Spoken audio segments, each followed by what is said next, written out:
15 বছর আওয়ামী লীগ এদেশের জনগণের মালিকানাটা কেড়ে নিয়েছিল, সকল অধিকার কেড়ে নিয়েছিল। নির্বাচনের অধিকার বলেন, কথা বলার অধিকার বলেন, এমনকি স্বাভাবিক জীবনযাপনের অধিকারটাও তারা কেড়ে নিয়েছিল, জনগণের গলা চেপে বসেছিল।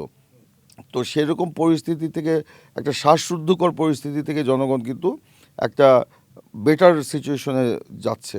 একটা গণ অভ্যুত্থানের মধ্য দিয়ে যে আওয়ামী দুঃশাসনের অবসান হয়েছে, আমরা গণতন্ত্রের পথে নতুন যাত্রা শুরু করেছি, সেখানে জনগণ তো একটা নতুন নেতৃত্ব খুঁজছে, যে নেতৃত্ব হবে দক্ষ, যিনি হবেন যোগ্য, এবং সেটা একমাত্র তারেক রহমানেরই আছে। কি কারণে?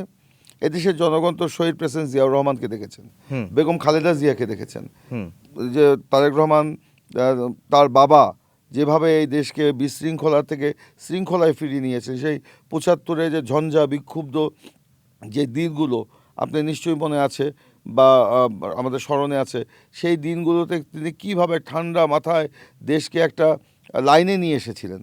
বেগম খালেদা জিয়ার কথা চিন্তা করেন, সেই 90-এর স্বৈরাচারের যে ধ্বংসস্তূপ, তার মধ্যে তিনি কিন্তু গণতন্ত্রের পতাকা উড়িয়েছিলেন। সেই নেত্রী হচ্ছেন বেগম খালেদা জিয়া। তো তাদেরই তো সন্তান তারেক রহমান। তো তারেক রহমান তো তাদেরই উত্তরাধিকার, রাজনীতির উত্তরাধিকার পেয়েছেন। তো জনগণ তো ওনার মধ্যেই জিয়াউর রহমানকে দেখতে পায়।